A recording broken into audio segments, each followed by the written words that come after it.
Chapter 1. The Stowaways. A sailing ship with two great side wheels went splashing out of a harbor on a voyage around the Horn to San Francisco. Below decks, in the creaking darkness of her cargo hold, there sat 18 barrels of potatoes. Inside two barrels, side by side, there squatted two stowaways. It was not once upon a time. It was precisely the 27th day of January in the year 1849. Gold had been discovered in California some 12 months before, and now, in a rush, the gold rush was on. The good ship Lady Wilma, overcrowded and heavy in water with cargo, thrashed her way to the sea. Her paddle wheels churned and her smokestacks strained the frozen water sky like ink. She was bound for the gold fields with 183 passengers, not counting the two stowaways. Hundreds of gold seekers had been left at the dock, clamoring for passage. The California fever was sweeping through the cities and towns and villages like a heavy wind. Men were buying picks and shovels and trying to get from the East Coast to the West as soon as possible and all at once. On the second day at sea, just after dawn, the lid rose silently off a potato barrel. Cautiously, a man raised his eyes above the rim of the barrel to look about. Slowly, he unfolded his long arms and legs. Then he stood, an elegant gentleman in a black broadcloth coat. He would be the first to admit that being folded up in a barrel with a bowler hat balanced on his knees was not the most comfortable way to travel. Now he brushed off the hat and placed it smartly on his head. He hooked a black umbrella on his arm, for he never traveled without it, and pulled on a pair of spotless white gloves. He felt very nearly frozen solid, but permitted himself a most contented smile. Then he gave a small tap to the barrel beside him. "All clear, Master Jack." "Is that you, Praiseworthy?" came a young, muffled voice from the depths of the barrel. "Your obedient servant," the man replied, and lifted the lid. There rose from this barrel a schoolboy of 12. He had been sucking a raw potato to slack his thirst. A patch of hair fell across his forehead in a yellow scribble. He had never been so cold, hungry, or miserable in his life.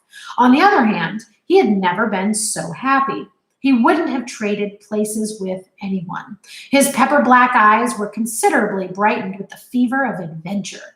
He smelled of potatoes from head to toe. His thin nose, which was smudged, felt like an icicle, but he permitted himself a most contented smile. "We made it, Praiseworthy," he said. "We did indeed, Master Jack." Jack gazed at the dark cargo shapes piled high around them and listened to the scrape of the sea along the wooden hull. He thought of home and Aunt Arabella and the friendly blaze in the big stone fireplace. There was no turning back now. They were on their way to the gold fields. "Hungry?" asked Praiseworthy.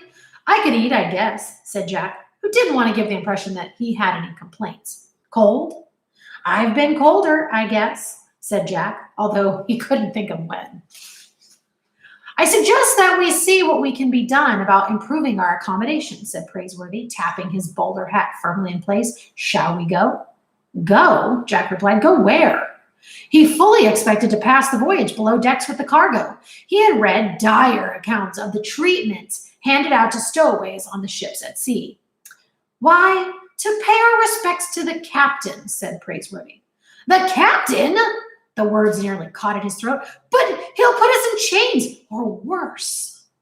"Leave that to me," said Praiseworthy, with an airy lift of an eyebrow. "Come along, Master Jack." Jack gathered courage from Praiseworthy's cool assurance. As far back as Jack could remember, he had never known anything to ruffle Praiseworthy's calm. In his black bowler hat, his black coat, and spotless white gloves, he was easily mistaken for a professional man, a lawyer, perhaps, or a young doctor. But he was nothing of the sort. Praiseworthy was a butler.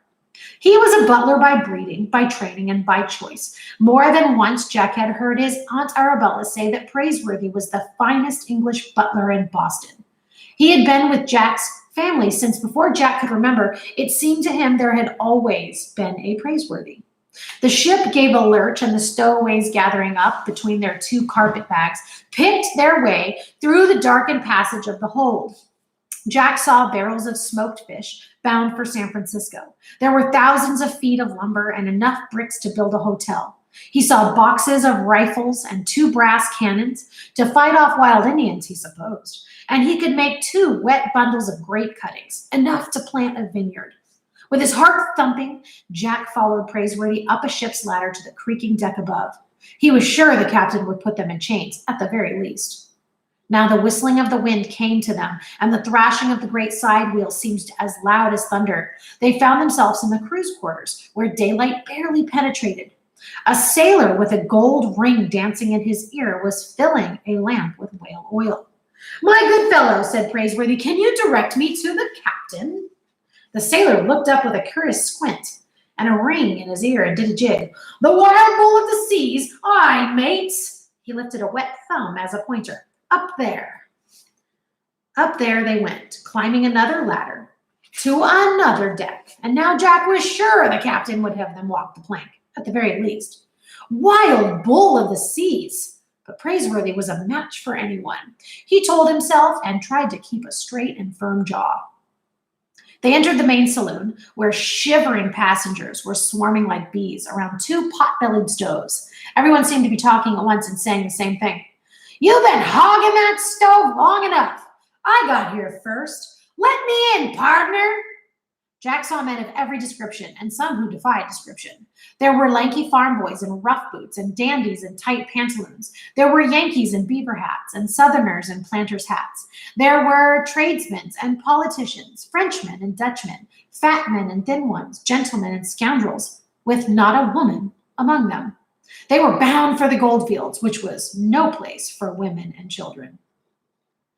"Give me a turn at that stove, gents. Stop pushing, sir." Praiseworthy tapped the nearest gold seeker on the shoulder, a frock-coated man with a sword cane, and inquired, "Can you direct me to the captain, sir?"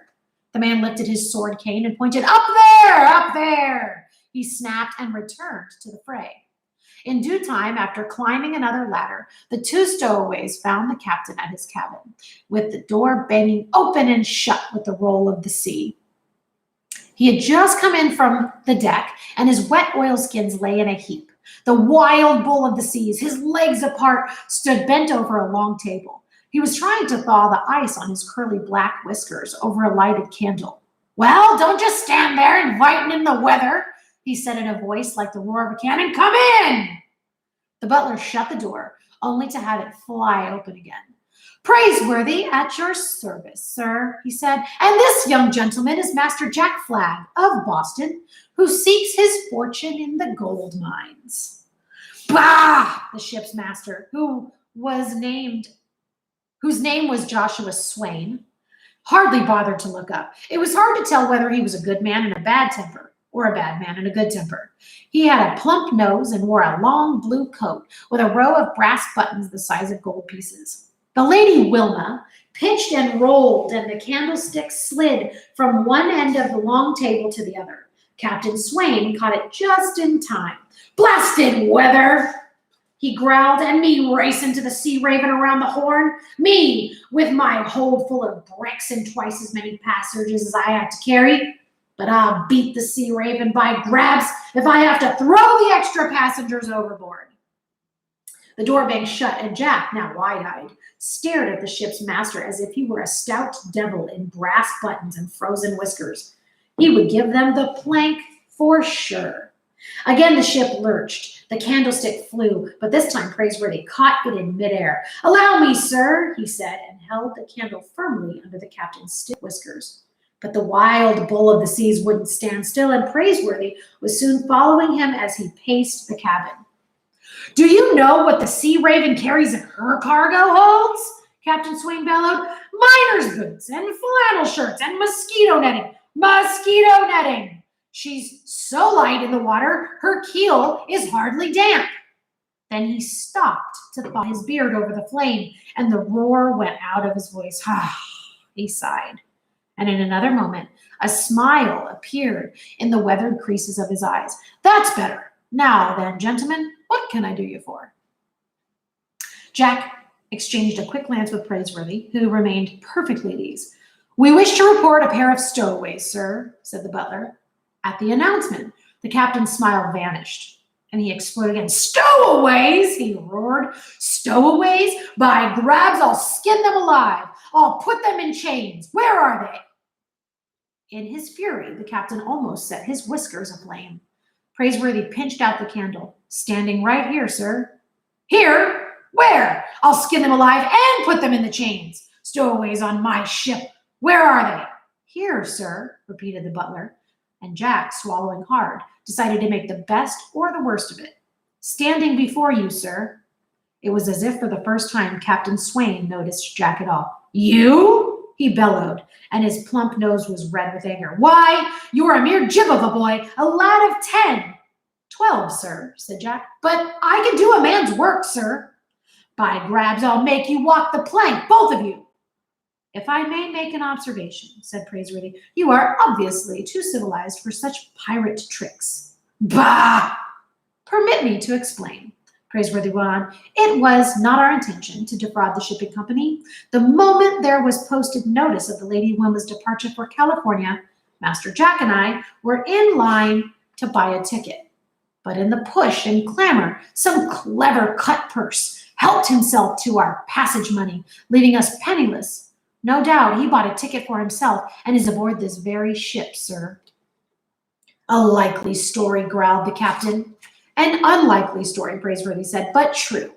Naturally, we had no choice but to become stowaways. And if I may add, it is imperative, sir, that Master Jack reach the goldfields and make his fortune without delay." "Bah! This California fever is spreading like a plague. New England will be left half empty in another 6 months. By grabs, anything with a keel is calling itself a gold ship and putting to sea. Scows with rotten bottoms, fishing trawlers, whaling ships. Argonauts of old they are, chasing after the golden fleece. Every man, Jack, thinks he will make his fortune. Bah!" All this while Jack Flag stood quietly listening, not only to the captain, but to the icy winds and the shrouds and ratlines. He stood straight and tried not to look afraid. He had made up his mind that he must reach the treasure streams of California one way or another, and this was certainly one way or another.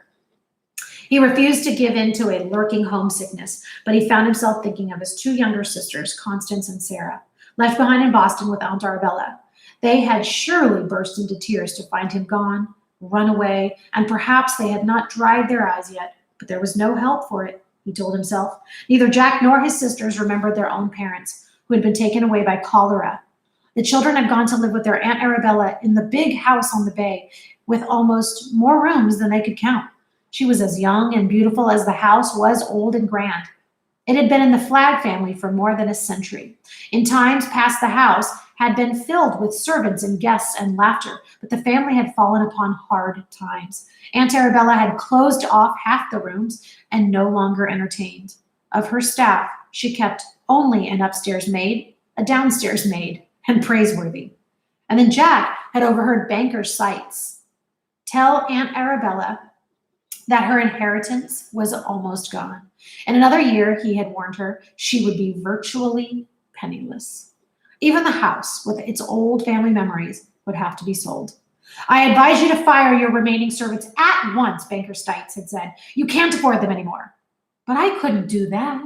And Arabella smiled. "Why, they're like family members." "Oh no, I couldn't let them go." It was then that Jack knew how he must help Aunt Arabella. But how? At the same time, stories drifting back from California excited everyone's imagination. He had heard of men picking up nuggets the size of goose eggs and stubbing their toes on lumps the size of pumpkins. A boy could do that, even a boy not yet 13. Without a second thought, Jack had made plans to run away to the gold fields. But nothing escaped Praiseworthy, and he found Jack out. Instead of informing Aunt Arabella, for she would never consent to such a venture, Praiseworthy kept Jack's secret, and more. "An excellent plan," he said, "a worthy plan indeed." For he was as devoted to Aunt Arabella as Jack himself. "I'll go with you, Master Jack. There will be a ship's passage to pay. I have a few banknotes put aside." And together, pulling savings, the boy and the butler set out for the world at large. But thanks to the light-fingered thief, the world had proved to be no larger than the inside of a potato barrel. "Blast!" said the captain, standing at a porthole. There's the Sea Raven, abeam us now, standing there as if to thumb her nose at us. Jack got a glimpse of another ship on the rising swell, a two-masted side-wheeler, exactly like the Lady Wilma. If I may observe, Praiseworthy remarked with his perfect calm, it is a 15,000-mile voyage around the Cape Horn to San Francisco. I believe it is not the beginning of a race that counts, sir, but the end. If I win the race, I'll get command of a new clipper ship building in the yards. She'll be pride of the seas, and I want her, sir. Captain Swain unhooked the brass voice tube and bellowed to the engine room below. More steam! It's all we can do to keep up. More steam! And then he turned to the stowaways. You'll work off your passage by this ship, on the ship by Grabs. You there, boy! Jack, who had already started to straighten, stood even straighter. Yes, sir.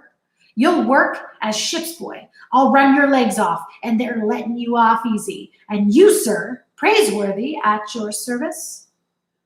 What in tarnation are you in that getup? I am a butler, sir. A butler? Captain roared. A butler? What in the name of old Scratch can a butler do? It's the other way around, sir, said Praiseworthy, who took pride in his calling. There's nothing a butler cannot do. I open doors, I close doors. I announce that dinner is served. I supervise the staff and captain and the household. Much as you do this ship, sir. A most exacting job, if I may say so. Bah! And Jack ventured. Aunt Arabella says he's the best there is. She says there's no problem too big for Praiseworthy. Silence, boy. A butler, are you? By Grabs, I know there's a door you can open. The furnace door! And you can shovel in fuel. To the coal bunkers with you, butler. Now out of my sight before I change my mind and put you both in chains. Sir, said Jack, trembling inwardly, I don't care to be a ship's boy. What? If Praiseworthy is going to be a coal bunker, I'll shovel coal too. Jack met Praiseworthy's glance, but only for a moment. We're partners, sir. Either send me to the coal bunkers or, he gulped, or put me in chains. The wild bull of the seas was struck absolutely speechless. Don't pay any attention to Master Jack, said Praiseworthy quickly. The boy is lightheaded from sheer hunger. He hasn't eaten since yesterday, and he doesn't know what he's saying. Yes, I do, said Jack. You told me we'd stick together through thick and thin. By this time, the captain had recovered his voice, and a smile lurked in his eyes. By Grabs, he said, by Grabs.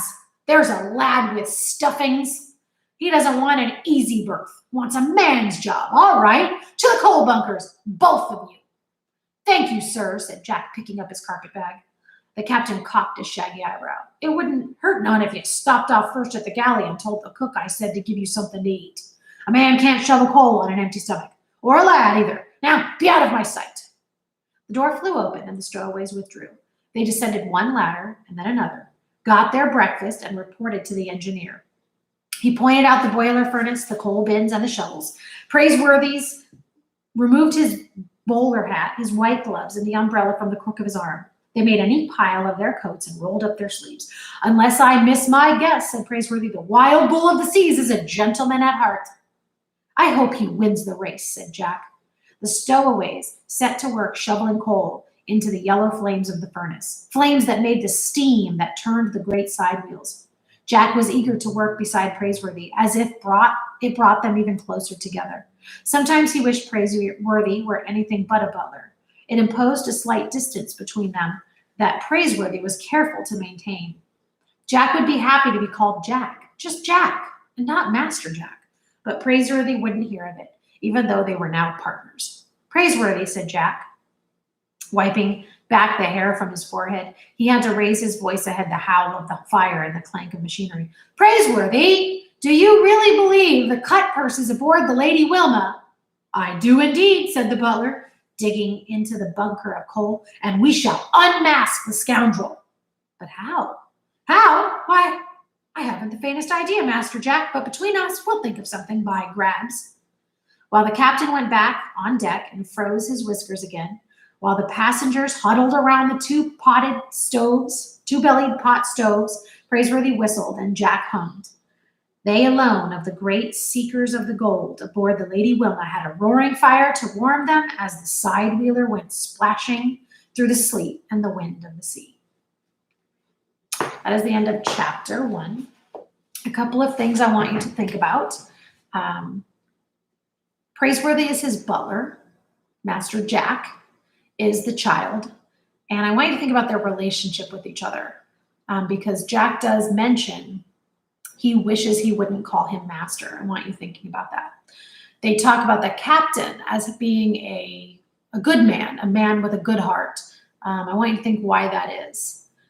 He may have a really loud, boisterous voice, but his actions speak differently. So I want you just thinking about that as well. And finally, I want you to write down any words that seem confusing as you read, and then we can talk about them in our next Zoom. All right, that was the end of chapter 1.